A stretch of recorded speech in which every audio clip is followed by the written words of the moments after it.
다 같이요. 내가 이제라도 너희와 함께 있어 내 언성을 높이려 함은 너희에 대하여 의혹이 있음이라. 아멘. 우리 박창선 목사님, 너희 복이 지금 어디 있느냐라는 제목으로 말씀 증거해 주시겠습니다.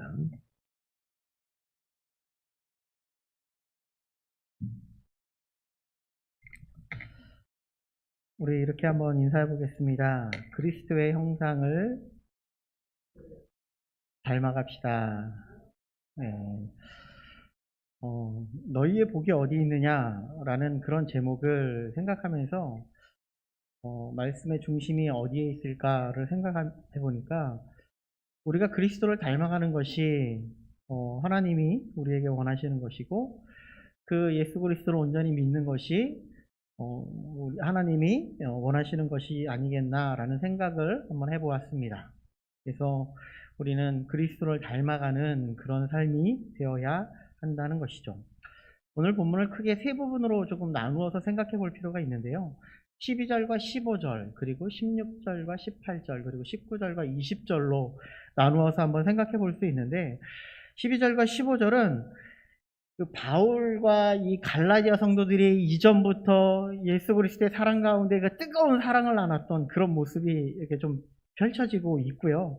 16절과 18절은 그럼에도 불구하고 이 율법주의자, 이 거짓 교사들에게 유혹이 되어서 너희들이 그것에 넘어간 너희들의 모습이 정말 너무나 안타깝다, 이런 마음을 비춰지고 있고요. 그러면서 질책도 하기도 하고, 또한 이제 마지막으로 그러면서 여러분들이 최종적으로 겪어야 될 것이 뭐냐면 신앙이 성숙되어져야 합니다. 신앙이 회복되어져야 합니다. 그래서 여러분들이 그리스도를 닮아가는 그런 사람이 되어야 합니다. 이것을 전하고자 하는 이 바울의 마음이 오늘 본문에 담겨져 있다고 말씀드릴 수 있을 것입니다. 오늘 우리 속담에 구덕이 무서워서 장 못 담그랴라는 그런 속담이 있는 거 아시죠? 아실 건데요. 이 뜻이 어떤 의미냐면 무슨 일을 해야 할 때 아주 작은 방해가 있다 할지라도 마땅히 해야 할 일을 해야 된다라는 그런 의미로서 이 구덕이 무서워서 장 못 담글까라는 그런 속담입니다. 이 사도 바울의 마음이 바로 이런 마음이었던 것 같아요.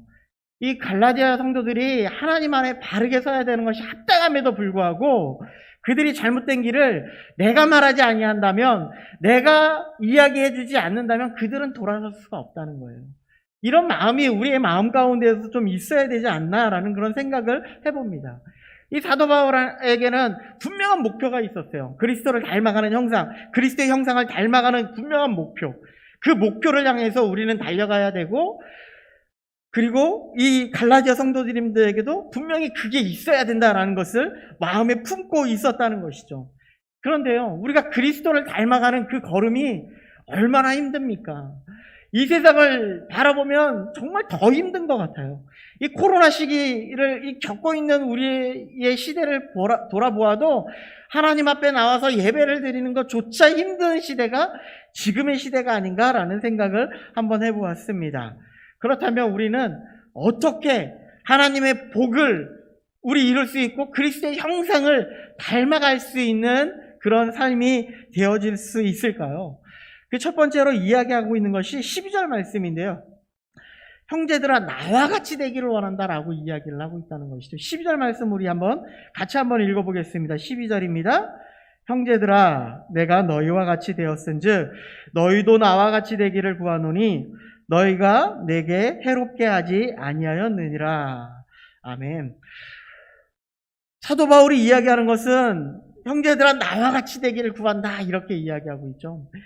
우리는 앞서 1절부터 11절까지요 바울이 이런 이야기를 했어요. 속죄사역, 예수 그리스도의 속죄사역을 통하여서 하나님이 우리에게 하나님의 아들이라는 명분을 주셨다고요. 우리는 하나님의 자녀가 되는 그런 이름을 우리에게 주셨다고요. 그러면서 우리에게 이야기하고 있는 것이 여러분들이 율법의 종으로 돌아가는 것은 정말 어리석은 일입니다.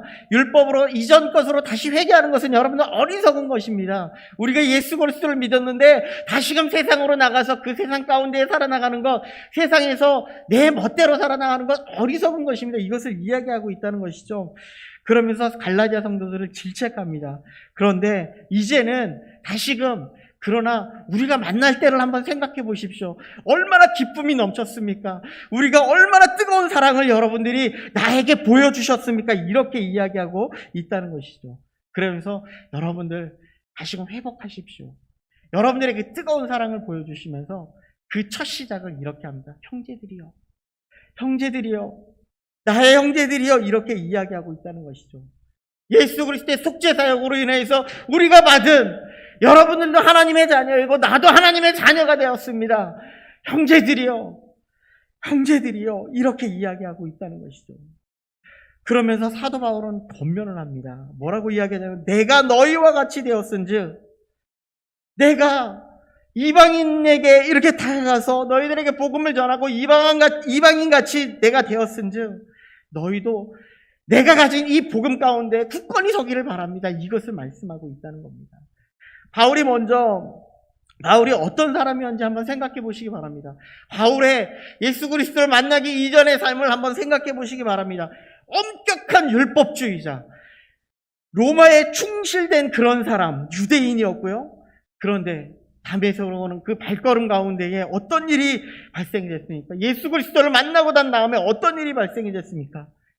이 율법으로부터, 이 율법이 나를 얽매였고 율법으로 열심을 내었고 히브리인으로서 열심히 내었던 이 사도 바울이 이제는 이 율법으로부터 해방된 그런 삶을 살아가게 되었다는 것이죠. 율법이 나를 더 이상 얽매이지 아니하고 그리스도께서 그리스도의 복음만이 나를 자유케 해주셨다고 고백하고 있는 것이 아닙니까? 바울은 이제 더 이상 율법에서 속박된 그런 삶을 살아가지 않는다고 말하고 있다는 것입니다. 사도 바울이 어떤 사역을 감당했는지, 복음을 어떻게 전하면서 살아나가고 있었는지 1차 선교 여행 당시를 한번 생각해 보면 그 복음의 사역은 엄청난 기쁨이었고 엄청난 선교의 열매가 맺혀진 그런 사역이었다고 고백하고 있습니다. 이 이야기 사도행전 13장과 14장에 걸쳐서 길게 나타나고 있는데요. 마술사를 눈을 멀게 하는 그런 장면도 있고요. 자기의 욕심을 채우고자 하는 그의 마술사를 눈에 멀게 하고 있고요. 안진뱅이를 치유하는 사건이 일어날 뿐만 아니라 그를 일으켜 세우고 그리고 수많은 능력을, 복음의 능력을 전파하는 그 사역 가운데에 예수 그리스도의 복음이 증거되고 그 예수 그리스도의 복음 때문에 많은 사람들이 예수 그리스도를 믿는 은혜를 얻게 되었다는 겁니다. 이런 열정 가운데 기쁨이 있었고 선교의 열매가 맺어지는 그 은혜가 13절처럼 이렇게 이야기하고 있습니다. 내가 처음에 육체의 약함으로 말미암아 너희에게 복음을 전한 것을 너희가 아는다. 사도 바울이요, 복음을 열심히 전하고 있었음에도 불구하고 본인은 약함을 가지고 있었다는 거예요. 연약함 가운데 서 있었다는 거예요. 질병을 가지고 있었다는 거예요. 이 질병이 어떤 질병인지 구체적으로 말하고 있지 않지만 그 질병으로 인하여서 어려움을 당하고 사람들이 보기에 내가 되게 부끄러움을 당할 수 있는 그런 질병이었지만 이것을 이 갈라디아 성도들은 기쁘게 받아줬다는 것을 말씀하고 있다는 것입니다. 사도 바울이 이 연약함 속에서도 이 연약함 때문에라도 더 하나님의 복음을 전할 수밖에 없었다라고 고백하고 있었다는 것이죠. 어쩌면 우리는 우리의 모습을 바라보면서 우리의 나약함 때문에, 나의 부족함 때문에, 나의 이런 모습 때문에 정말 복음을 전하는 것을 두려워할 때가 있지 않습니까? 그런데 사도 바울은 나의 이런 연약함을 인하여서 복음을 담대하게 전했음을 말씀하고 있었다는 것이죠. 예수님은 어떤 분이십니까? 우리는 오늘 부활주의를 맞이하고 그것을 지켜나가고 있는데요. 예수님은 하나님이십니다. 신성을 가지시고 하나님의 모든 권능, 전능하신 그 하나님의 모든 것을 다 가지고 계신 그런 하나님이세요. 그런데 하나님이 이 땅 가운데 우리의 육신을 입고 아주 낮아진 모습으로, 아주 연약한 모습으로 이 땅 가운데 오셨다는 거예요. 예수님은 자기를 주장하시지 아니하시고 온전히 하나님의 뜻, 하나님이 원하시는 그 길, 이 땅 가운데 있는 모든 사람들을 구원하고자 하는 하나님의 그 뜻을 구하고자 하나님의 뜻에 온전히 순종하는 그런 길을 걸어가셨어요. 그리고 이 고난의 길을, 그 십자가의 길을 온전히 이루셨죠. 이것이 예수님의 낮아지시고 연약해지심으로 말미암아 우리에게 이 연약함이 우리를 통하여서 예수 그리스도를 믿게 할 뿐만 아니라 우리가 힘있게 살아갈 수 있는 강함이 되게 하셨다는 하나님의 놀라운 은혜라는 말씀입니다. 그래서 우리가 오늘 부활의 그 기쁨을 함께 맞이하며 살아갈 수 있는 거 아닙니까? 그렇게 동참할 수 있는 것이 아닙니까? 예수님의 그 연약함으로 인하여서 우리에게 구원을 허락해 주셨다는 겁니다. 바울의 자신의 연약함이 중요한 것이 아니라 생명의 전함이 더 중요하기 때문에, 죽어가는 저 영혼들을 위해서 하나님의 복음을 전하는 것이 더 중요하기 때문에 나의 이런 어려움이 이 문제가 되지 않았다는 거예요. 분명 하나님 앞에 3번 기도했습니다. 나의 이 질병을 고쳐달라고 3번씩이나 기도했어요. 그의 기도의 응답은요, 나는 계속적으로 질병을 가지고 있지만 더 이상 하나님 앞에 이 문제 때문에 구하지 않았다는 거예요. 이것이 내가 복음을 전함에 있어서 전혀 문제가 되지 않았다는 것을 말씀하고 있습니다. 그리고 갈라디아 성도들과 함께 지금 하나님의 복음 가운데에 하나님의 은혜를 누리고 그 복음과 함께 기뻐할 수 있는 그런 자리가 되었다라고 말씀하고 있어요. 그러면서 갈라디아 성도들이 어떻게 바울을 환영했는지 14절을 이야기하고 있는데요. 14절 말씀이 조금 너무 어렵게 되어 있어서 우리말 성경으로 제가 읽어드리도록 하겠습니다. 한번 잘 들어보시기 바랍니다. 그리고 내 육체의 연약함이 여러분에게 시험거리가 될 만한 것이었는데도 여러분은 비웃거나 멸시하지 않았고 도리어 나를 하나님의 천사처럼 그리스도의 예수처럼 환영해 주었습니다. 나의 모습이, 나의 질병의 연약함이 조롱거리가 될 수도 있었다고 이야기를 해요. 그런데 그것을 비웃지 않았대요. 멸시하지 않았대요. 그냥 하나님의 천사처럼 예수님처럼 그렇게 환영해 주었다고 말씀하고 있는 겁니다. 왜 이렇게 해 주었을까요? 그에게 복된 소식을 전해 주었기 때문에, 예수 그리스도의 복음이 그것이 더 중요했기 때문에 그 모습이 중요하지 않았다는 겁니다.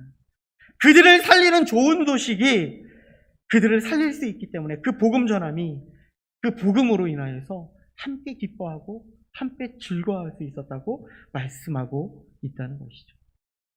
그런데 바울은 15절에 이렇게 말합니다.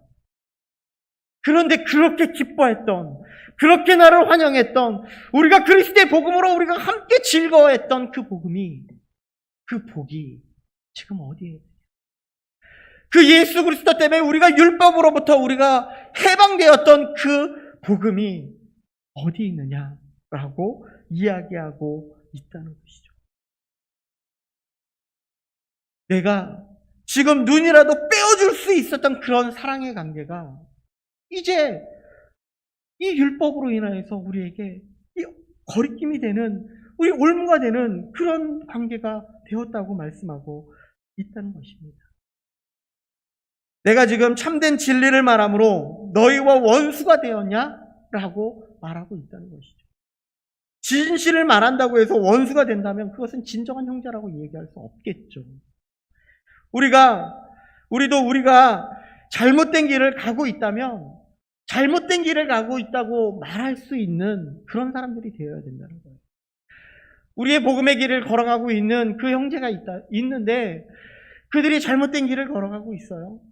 그것을 이야기해 줄 수 있는 것이 진정한 형제요, 가족이라고 말할 수 있다는 것이죠. 만약에 여러분들의 자녀들이 잘못된 길을 걸어가고 있다고 생각해 보십시오. 하나님 앞에 울부짖으면서 그를 돌아오게 해달라고 기도하지 않겠습니까? 그들이 하나님 앞에 바르게 서게 해달라고 그렇게 기도하지 않겠습니까? 이와 마찬가지로 가족이지만이, 형제이지만이 그들을 그렇게 붙잡고 기도할 수 있다는 겁니다. 우리가 다 형제요. 예수 그리스도를 믿는 예수 그리스도 안에서 예수 그리스도의 구속의 은혜에 의해서 우리가 다 하나님의 자녀가 되는 권세를 얻지 않았습니까? 우리가 같은 그런 가족으로서, 같은 형제로서 우리는 작은 충고라도 해줄 수 있는 그런 영혼들이 되어야 한다는 것입니다. 제 친구가 이단에 빠졌을 때에도 그 친구를 정말 많이 만났어요. 정말 길게도 통화도 했고요. 정말 그 길이 잘못된 길이라고 무수히 이야기도 했습니다. 그런데요, 결국은요, 그 친구가 참된 진리를 받아들이지 아니하고 하나님의 복음을 받아들이지 않으니까 결국은 그 친구와의 관계가 멀어질 수밖에 없어요. 소홀해질 수밖에 없고요. 원수까지는 아니지만 그들과 이제는 정말 가끔가다 한 번씩 연락하는 그 정도의 수준밖에 되지 않는다는 것입니다. 그런데요, 우리의 신앙도 마찬가지인 것 같아요. 여러분들이 예수 그리스도를 만나고 예수 그리스도의 그 구원의 기쁨에 있을 때 우리의 마음이 어떻습니까? 얼마나 기뻤습니까? 얼마나 그 감격 가운데 우리가 서고 있었습니까? 그런데 우리는 지금 그런 마음을 다 잃어버리고 있지는 않습니까? 우리는 지금 신앙생활을 하면서 우리가 교회 안에서 나의 자리가 어디 있는지를 찾고 있지 않는지, 나의 위치가 지금 어디 있는지를 우리는 돌아보고 있지 않는지, 내가 어떤 사람이라고 나를 주장하고 있지는 않는지 우리는 한번 생각해 보아야 한다는 것입니다. 우리는 정말 하나님의 자녀라면 우리가 세월이 가면 갈수록, 우리가 신앙의 믿음을 더욱더 세워나가면 나갈수록 하나님 앞에 겸비하면서 더 나아가야 되지 않냐는 말입니다. 우리는 신앙이 깊어질수록 하나님의 소리에 더 귀 기울여 살아갈 수 있는 그런 성도들이 되어야 한다는 것입니다. 역대하 7장 14절을 보니까 이렇게 말하고 있습니다. 내 이름으로 일컫는 내 백성이 그들의 악한 길에서 떠나 스스로 낮추고 기도하고 내 얼굴을 찾으면 내 하늘에서 듣고 그들의 죄를 사하여 그들의 땅을 고쳐 주시겠다고 말씀하고 있는 것입니다. 우리가 한 형제와 한 자매가 되었다면, 우리가 한 가족이 되었다면 하나님의 뜻이 무엇인지 우리는 간구해야 된다는 거예요. 하나님 앞에 우리의 모든 자세를 낮추어서 우리가 죄악의 길을 걸어가는 그 길을 걸어가는 것이 아니라 그 길을 걸어가고 있는 많은 사람들에게, 우리의 가족들에게, 우리의 형제들에게 그 길은 잘못된 길이라고 참된 복음을 전할 수 있을 뿐만 아니라 그들을 위해서 우리는 기도할 수 있는 마음이 되어야 합니다. 그것이 형제요 자매라고 말씀할 수 있다는 겁니다. 그래서 우리는 계속해서 두 번째로 하나님의 형상, 하나님의 그리스도의 형상을 닮아가는 그 뜻이 무엇인가를 이렇게 이야기합니다. 좋은 일에 대하여 열심을 사모하라는 겁니다. 17절과 18절을 우리 한 목소리로 한번 읽어보도록 하겠습니다. 17절과 18절입니다. 함께 읽겠습니다. 시작. 그들이 너희에게 대하여 열심내는 것은 좋은 뜻이 아니요 오직 너희를 이간시켜 너희로 그들에게 대하여 열심을 내게 하려 함이라. 좋은 일에 대하여 열심으로 사모함을 받음은 내가 너희를 대하여 쓸 때뿐 아니라 언제든지 좋으리라. 아멘. 17절에 그들이 열심내는 것이라고 그렇게 말하고 있는데요. 율법주의자들이 왜 이렇게 열심을 낼까요? 이단들이 여러분들 얼마나 열심을 내는지 아십니까? 왜 그러냐면 그들이 열심을 내는 이유는 단 하나 있습니다. 우리가 하나님과의 관계를 바르게 하는 것을 이간시키기 위해서라고 말씀하고 있어요. 율법주의자들이 갈라디아 교회 성도들에게 너희들은 율법을 지켜야 된다고 강하게 이야기하고 있는 것이 무엇입니까? 그들을 하나님과 멀어지게 하기 위함입니다. 이단들도 마찬가지예요. 그들의 열심 때문에 그들이 넘어질 수 있고, 우리 예수 그리스도를 하나님을 믿는 우리들보다도 더 열심을 내는 그들입니다. 그런데요, 그 열심은요, 하나님과 점점점 멀어지는 그런 열심이라고 말씀하고 있는 것입니다. 신천지 포교 방법 중에 산 옮기기라는 그런 포교 방법이 있습니다. 조금 오래된 기사이긴 한데요. 삼성 장로교회가 이 추수꾼들에 의해서 산 옮기기를 당했다라는 그런 기사가 있었습니다. 기사의 내용인즉슨 이 교회 안에 15명의 추수꾼들이 들어왔습니다. 15명이면 정말 그들이 이 교회에 와서, 하나님의 교회에 들어와서 어떻게 행하냐면 원래는 그 신천지들이 사도신경을 안 외웁니다. 그건 잘못된 것이라고 생각하기 때문에 외우지 않습니다. 그런데 이 교회에 들어와서는 사도신경도 되게 열심히 하고요. 목사님의 눈에 들기 위해서 엄청 열심히 활동한다고 합니다. 특히 새벽 기도에는 빠지지 않고 나오기도 하고요. 어떤 모임이라는 장소는 다 나간다고 합니다. 그리고 목사님과 1년이 지나고 2년이 지나면 목사님의 눈에 띄게 되면 그들이 중심축을 이루게 되기 시작한다고 하는 것이죠. 그리고 그들이 중심축을 이루게 되면 이제 자기 구역 식구들을 이제 포섭하기 시작합니다. 그들을 복음방에 데리고 가서 가르치고 이제 이 목자가 그러니까 여기서 목사님이 잘못된 길을 걸어가고 있다고 이야기를 한다는 거예요. 도덕적인 문제를 거론하고 아니 어떻게 저런 어머니 목사가 될 수 있냐고 그렇게 이간질을 하기 시작한다는 거예요. 그래서 교회를 파탄시키는 거죠. 이런 것은 다 잘못된 그런 모습이죠. 우리 여러분들이 목회자라고 해서 사역자라고 해서 모든 것이 다 완벽하고 하나님 안에서 바르게 다 서 있다고 생각하시면 오산이라고 생각합니다. 하나님에 바르게 서려고 기도하고 그렇게 나아가고 있지만 우리는 실수할 때가 있고 넘어질 때가 있다는 것이에요. 여러분 우리 성도님들이 사역자들을 위해서 많이 기도를 해주셔야 하는 대목 중에 하나라는 것이죠. 그런데요. 이런 가운데에 이런 이간질을 하는 이 모습 가운데에 하나님과 멀어지게 되고 이 교회가 파탄나게 됩니다.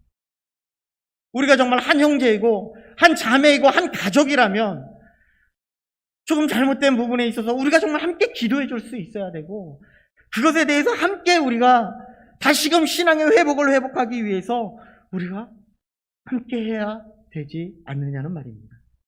우리가 그리스도 안에서 처음 만난 기쁨을 다시 한번 생각해야 한다는 것을 말씀하고 있는 것입니다. 하나님이 우리를 만나게 해주셨다는 사실을 기억해 주셔야 돼요. 아무 이유 없이 아무런 고증절타 없이 그 사람이 한 가지의 실수를 했다고 해서 그들을 무참히 그냥 밟아버리고 그의 잘못을 이야기하고 다닌다면 그것은 우리는 다른 관계를 유지할 수가 없겠죠. 율법주의자들이 내는 이 열심이 어디서부터 오는가? 무엇 때문에 이렇게 열심을 낼 수밖에 없는가? 바로 시기심 때문에 그래요. 내가 하는 것이 바른 것인데 내가 이렇게 율법에 열심을 내는 것이 합당한 것인데 왜 이것이 잘못된 것이라고 그걸 이야기하고 있지? 라는 그런 시기심 때문에 그 시기심으로부터 이 잘못된 열심을 내고 있다는 겁니다. 그런데요, 이 열심이라는 단어하고요, 이 시기심이라는 단어가 원어상 같은 단어에서 출발했다는 것입니다. 사단은요, 우리를 미혹하기 위한 전략으로요, 잘못된 열심, 그리고 이 시기심을 통하여서 하나님의 영광을 가리게 하고자 한다는 것입니다. 무엇이 하나님의 영광을 가리는지 여러분들 한번 잘 생각해 보시기 바랍니다. 무엇이 하나님과 멀어지게 하는 것인지 한번 생각해 보시기 바랍니다. 생명의 복음과 멀어지게 만드는 것, 하나님의 예배를 나오지 못하게 하는 것, 하나님의 말씀 가운데 서지 못하게 하는 것, 하나님 앞에 기도하지 못하게 하는 것, 사단의 전략 중에 최고의 전략이라는 거예요. 정말 안타까운 것은 이 코로나 시기를 겪으면서 우리의 신앙이 점점 떨어지고 있어요. 하나님 앞에 제대로 나오지 못하고 하나님 앞에 기도하지 못하고 하나님 앞에 온전히 찬양하지 못하는 우리의 모습을 통하여서 우리의 신앙이 점점 바닥을 쳐 나가고 있다는 것이죠. 그래서 바울은 계속해서 이야기합니다. 좋은 일에 대하여 열심으로 사모함을 받으면 내가 너희를 대하였을 뿐만 아니라 언제든지 하나님의 복음에 대한 열심은 언제든지 좋다라고 이야기하고 있어요. 빌립보서 1장 18절에 보면 그러면 무엇이냐? 거치제로 하나 참으로 하나 무슨 방도로 하든지 전파되는 것은 그리스도니 이로써 나는 기뻐하고 또한 기뻐하리라 라고 말씀하고 있다는 것이죠. 이게 무슨 말인가 하면요, 바울이요 감옥에 갇혔어요. 로마 감옥에 갇혔습니다. 그렇게 되니까 빌립보 성도들에게 바울이 어려운 상황을 알고 이제 우리가 주님의 복음을 들고 더 열심히 나아가야 되지 않겠습니까? 라고 이야기하는 거예요. 그 열심으로 해서 사도 바울이 기뻐하는 거예요. 그런데요, 그와 반대로 다른 한편에서는 이제는 바울의 세대는 끝났습니다. 이제 바울의 세대는 끝났고 우리의 세대를 이루어가야 돼야 합니다. 이런 이기적인 의도를 가지고 타협을 열심히 했다는 거예요. 똑같이 열심은 했는데 우리 바울의 어려운 상황을 알고 우리가 주님의 복음을 위해서 열심히 전해야 된다라는 그 복음, 내가 좀 드러난다 할지라도 예수 그리스도의 복음을 위해서 전하는 그 복음, 이 모든 것이 다 하나님의 복음을 전함에 있어서는 다 예수 그리스도를 전하는 거기 때문에 내가 기뻐하고 기뻐합니다 라고 사도 바울이 고백하고 있다는 것입니다. 나는 상관없습니다. 정말 예수 그리스도만 전파될 수 있다면 저는 괜찮습니다. 이렇게 이야기하고 있다는 것이죠. 이제 코로나가 세계적인 유행, 이거 팬데믹이라고 하지 않습니까? 이 상황이 이제 종식되어 가는 것 같습니다. 엔데믹 상황을 우리가 이제 맞이하게 되는 것 같아요. 이제 백신 하나로서 우리가 이제 이것을 이겨나갈 수 있는 그런 시대가 되었다고 합니다. 그런데 이런 상황이 오다 보니까 우리의 상황이 어떤 마음을 갖게 되냐면, 이제 내가 정말 하나님 앞에 나와서 정말 신앙생활 열심히 하고 하나님을 부르짖고 하나님 앞에 영광을 돌려야지, 이런 삶이 아니라 내가 지금까지 여행도 못 가고 자유롭게 행동하지도 못했고 그랬으니 물러나 가자, 이런 마음이 우리에게 든다면 이것은 뭐가 잘못된 것이 아닙니까? 우리가 지금까지 우리의 복음의 진보를 위해 이제는 열심을 낼 때라는 말씀입니다. 하나님의 복음을 위해 우리는 열심을 낼 때라는 말입니다. 우리는 이 복음의 열심으로 인하여서 나는 기뻐하고 또한 기뻐한다라고 말하고 있을 뿐만 아니라 좋은 일에 대하여 열심으로 언제든지 나는 좋다라고 있는 바울의 고백이라는 말씀입니다. 그렇다면 이제 마지막으로 세 번째는요, 계속적으로 이야기하고 있는 것입니다. 바로 그리스도의 형상을 이루기까지. 우리가 그리스도의 형상을 이루기까지 어떻게 해야 되는가? 19절과 20절을 같이 한번 읽어보도록 하겠습니다. 19절과 20절 시작. 나의 자녀들아, 너희 속에 그리스도의 형상을 이루기까지 다시 너희를 위하여 해산하는 수고를 하노니 내가 이제라도 너희와 함께 있어 내 언성을 높이려 함은 너희에 대하여 의욕이 있습니다. 바울은 20절에 내가 왜 이렇게까지 언성을 높였는지를 말하고 있는데요, 그리스도의 형상을 이루기를 바라는 그런 마음에서 내가 이렇게 언성을 높이고 있다. 그리스도의 형상을 이루는 것은 단순히 그리스도를 아는 것에 그치는 것이 아니라는 거예요. 그리스도를 인격적으로 만나는 것, 그리스도를 나의 삶의 주관적으로 삼고 살아나가는 것, 그리스도를 닮아가는 삶을 살아나가는 것이라고 이야기하는 것입니다. 청년들에게 이렇게 이야기했습니다. 우리가 하나님을 믿고 하나님을 진정으로 고백한다면 우리의 행동은 그 믿음의 고백이 되어져야 한다라고 이야기했습니다. 마찬가지인 것 같아요. 우리는 하나님을 믿는다고 하고 있고 예수 그리스도를 우리의 구원자라고 이야기하고 있고 우리의 주관자라고 이렇게 고백하고 있으면서도 우리의 마음속에서는 자꾸 내가 주장하는 그런 삶을 살고자 한다는 것이죠. 어제 점심 식사 시간에 우리 전사님들과 함께 식사를 하면서 이런 이야기를 했습니다. 교회가 바르게 세워지기 위해서 말씀 이외에 다른 것이 없다는 거예요. 말씀으로만이 오직 이 교회를 세울 수 있고 우리 다음 세대들을 세울 수 있는 것 같다라고 이야기했습니다. 그러면 또 이런 이야기도 했습니다. 우리의 신앙은요, 우리의 신앙의 선배들의 신앙보다도 그보다도 못한 신앙을 가지고 있는 것 같아요. 그리고 우리의 다음 세대들은요, 우리가 가지고 있는 그런 신앙보다도 더 못한 신앙을 가지고 있는 것 같다고 이야기를 했습니다. 근데 이 다음 세대를 세우기 위해서는 다른 것에 있지 않다는 것이죠. 하나님을 예수 그리스도를 인격적으로 만나는 그런 은혜가 없으면, 예수 그리스도를 만나서 그분과 정말 친정한 교제를 나누는 그런 삶이 되지 않으면, 그 말씀을 만나지 못하면 그들은 하나님을 닮아가는 삶을 걸어가지 않는다는 거예요. 하나님과의 관계가 있어야지만 하나님의 형상을 닮아갈 수 있다는 것을 말씀하고 있습니다. 사도 바울은요, 지금 하나님과의 관계가 깨어진 갈라디아 성도들에게 이제 다시금 회사라는 수고를 다시 하면서까지 하나님과의 회복을 원한다라고 말씀하고 있습니다. 우리가 이제 코로나가 점점 종식되어져가는 우리 이 시대에 우리가 정말 진정으로 해야 될 것은 다시금 하나님의 말씀 가운데 분명히 서고 하나님 앞에 기도의 자리에 나와야 되고 하나님의 예배 자리에 나와서 하나님을 닮아가고 하나님의 뜻 가운데 우리들이 세워져 나갈 수 있는 그런 영혼들이 되어야 한다라는 것을 사도 바울은 강력하게 이야기하고 있는 것입니다. 우리의 모든 삶이 예수 그리스도를 닮아 하나님의 뜻과 하나님의 주관적으로 삶을 살아갈 수 있는